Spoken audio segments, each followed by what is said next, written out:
के पास अपने अपने बैंक अकाउंट जरूर होंगे। किसी बैंक में हमारा सैलरी अकाउंट होगा तो कहीं हमारा सेविंग्स अकाउंट होगा, और उस बैंक से कभी ना कभी आपको कॉल जरूर आई होगी, कभी लोन के लिए तो कभी क्रेडिट कार्ड के लिए। और कभी कभी सिचुएशन ऐसी हो जाती है कि मंथ एंड में पूरी सैलरी खत्म हो जाती है और अचानक से कोई जरूरी सामान खरीदना होता है, लेकिन उस वक्त हमारे पास पैसे नहीं होते और ऐसा कोई नहीं होता जिससे हम पैसे मांग सकें। तब ऐसी सिचुएशन में दिल करता है कि काश मेरे पास अभी क्रेडिट कार्ड होता तो उसी से परचेज कर लेता, पैसे बाद में सैलरी आने पर जमा कर देता। लेकिन फिर आए दिन इतनी फ्रॉड की खबरें देख सुनकर आपके दिल में सवाल जरूर आया होगा, क्रेडिट कार्ड लेना सही होगा या नहीं। तो आज के इस वीडियो में हम आपको क्रेडिट कार्ड से जुड़ी कुछ इंटरेस्टिंग बातें बताने वाले हैं, जिससे आपको ये जानने में मदद होगी कि क्रेडिट कार्ड असल में है क्या और इसका इस्तेमाल आखिर कैसे करें कि आपको फायदा हो। तो जानने के लिए बने रहिए वीडियो के अंत तक।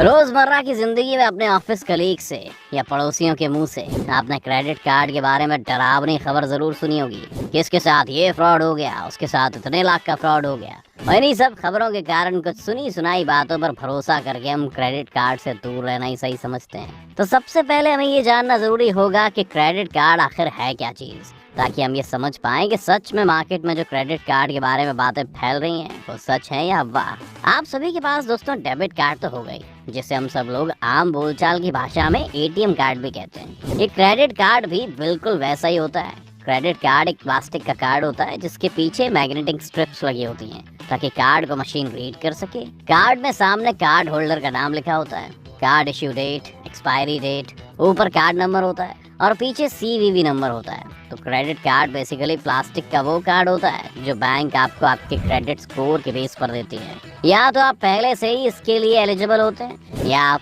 बैंक में अप्लाई भी कर सकते हैं। उसके बाद आपके क्रेडिट स्कोर के बेस पर बैंक डिसाइड करती है कि आपको किस क्रेडिट लिमिट तक का क्रेडिट कार्ड देना चाहिए या क्रेडिट कार्ड देना भी चाहिए या नहीं। अब आप सोच रहे होंगे कि क्रेडिट लिमिट क्या चीज़ है।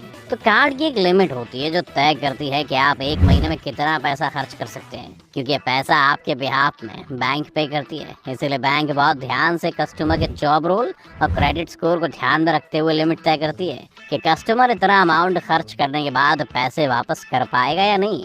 वैसे तो अलग अलग बैंक्स में लिमिट अलग अलग अमाउंट से शुरू और खत्म होती है।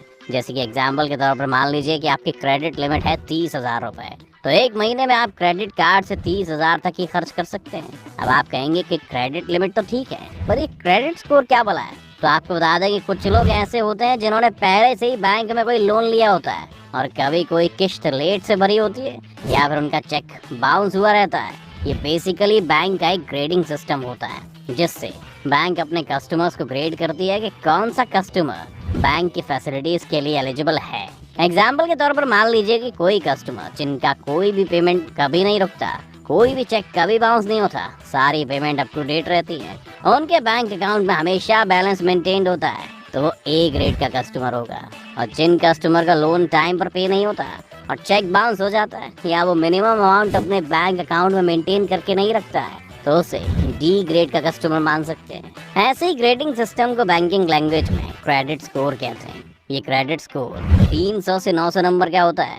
अगर किसी कस्टमर का क्रेडिट स्कोर 750 से 900 के बीच हुआ तो उसका क्रेडिट स्कोर बहुत अच्छा है और उसे बैंक क्रेडिट कार्ड ऑफर कर सकती है और बैंक उस पर भरोसा कर सकती है। लेकिन अगर किसी कस्टमर का क्रेडिट स्कोर 300 से 450 से 500 के बीच है तो बैंक उसे क्रेडिट कार्ड देना रिस्की समझती है और उससे या तो बहुत कम क्रेडिट लिमिट के साथ कार्ड दिया जाता है या क्रेडिट कार्ड नहीं दिया जाता है। अब ये तो बात हुई क्रेडिट स्कोर और क्रेडिट लिमिट की, लेकिन क्रेडिट कार्ड यूज करना सेफ है या नहीं और इसमें हमें कितना फायदा होता है, ये जानने के लिए हमें ये जानना बहुत जरूरी है कि क्रेडिट कार्ड आखिर काम कैसे करता है। तो ये पेमेंट नेटवर्क प्रोसेसर्स या आसान भाषा में कहें तो पेमेंट गेटवे के जरिए काम करता है। उन पोर्टल्स के जरिए जो बैंक और कार्ड के ट्रांजैक्शन वेरीफाई करती है। भारत में सबसे ज्यादा फेमस 2 पोर्टल हैं, मास्टर कार्ड एंड वीजा।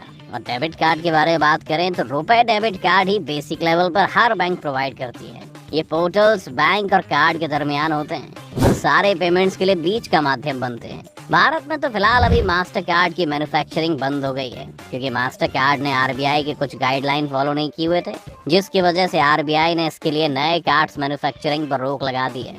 लेकिन वर्तमान में इस कंपनी के जो भी कार्ड्स मार्केट में इन यूज होते हैं उन्हें इस्तेमाल किया जा सकता है। अभी अगर वीजा कार्ड की बात करें तो इस समय जितने भी कार्ड्स अवेलेबल हैं वो मैक्सिमम वीजा के ही हैं। इसके अलावा अमेरिकन एक्सप्रेस, बैंकिंग कॉर्प जैसे पेमेंट गेटवेज भी आरबीआई से रजिस्टर्ड है। अब अगर सेफ्टी और फायदे की बात करें तो डेबिट कार्ड से ज्यादा सेफ क्रेडिट कार्ड्स होता है। ऐसा हम इसलिए कह रहे हैं क्योंकि अगर डेबिट कार्ड से आप कोई सामान खरीदते हैं तो डायरेक्ट आपके अकाउंट से पैसे कटते हैं, लेकिन अगर आप क्रेडिट कार्ड से परचेज करते हैं तो एक शॉर्ट टर्म लोन की तरह होता है जो बैंक हमें कैश के तौर पर ना देकर कार्ड के तौर पर देती है, और जिससे हम खरीदी करने के बाद पैसे को 30 से 50 दिनों के अंदर बैंक को वापस करते हैं। इससे एक फायदा तो ये होता है कि अगर आपकी सैलरी नहीं आई है तो आप फिर भी इस कार्ड से अपना जरूरी सामान खरीद सकते हैं, और हर एक ट्रांजैक्शन के साथ कुछ रिवॉर्ड पॉइंट्स भी मिलते हैं आपको, जिसे आप कैश में कन्वर्ट करके अपने अकाउंट में ट्रांसफर करा सकते हैं और फिर उन पॉइंट से कुछ परचेज कर सकते हैं। इसके अलावा अगर कभी कहीं कार्ड स्वाइप करते हुए या फ्रॉड कॉल के कारण या कार्ड गुम हो जाने पर आपके डेबिट कार्ड से कोई फ्रॉड होता है तो डायरेक्ट पैसे आपके अकाउंट से खाली हो जाएंगे और आपको भारी नुकसान झेलना पड़ सकता है। लेकिन अगर यही सब क्रेडिट कार्ड से होता है और आप 24 घंटे के अंदर कंप्लेन रजिस्टर करवा देते हैं तो उसकी पूरी जिम्मेदारी बैंक लेता है और वो नुकसान आपको नहीं भरना पड़ता है। क्रेडिट कार्ड के इतने फायदे तो जान लीजिए,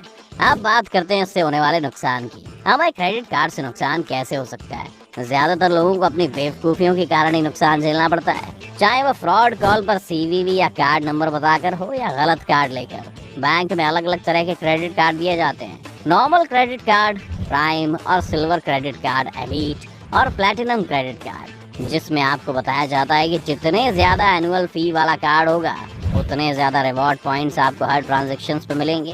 और आपको जानकर हैरानी होगी कि बैंकिंग सेक्टर को अच्छा खासा फायदा क्रेडिट कार्ड की एनुअल फीस और इसका बिल समय पर ना भर पाने पर लगने वाले लेट फीस और उस पर लगने वाले ब्याज से होता है। ज्यादातर लोग क्रेडिट कार्ड का बिल टाइम पर नहीं भरते हैं, जिसके कारण उन्हें मेन बिलिंग अमाउंट को लेट फीस और अच्छे खासे इंटरेस्ट रेट के साथ भरना पड़ता है, जिससे उनका बिलिंग अमाउंट बहुत ज्यादा बढ़ जाता है और पैसे भरते भरते कस्टमर परेशान हो जाता है। तो क्रेडिट कार्ड लेते वक्त ये ध्यान रहे कि आपकी एनुअल फीस और क्रेडिट कार्ड के रिवॉर्ड पॉइंट्स एक दूसरे को कितना जस्टिफाई कर रहे हैं, और क्रेडिट कार्ड से उतना ही खर्च करें जितना आप बाद में जमा कर सकें। कार्ड से ज्यादा खर्च ना करें और CVV number, credit card number किसी से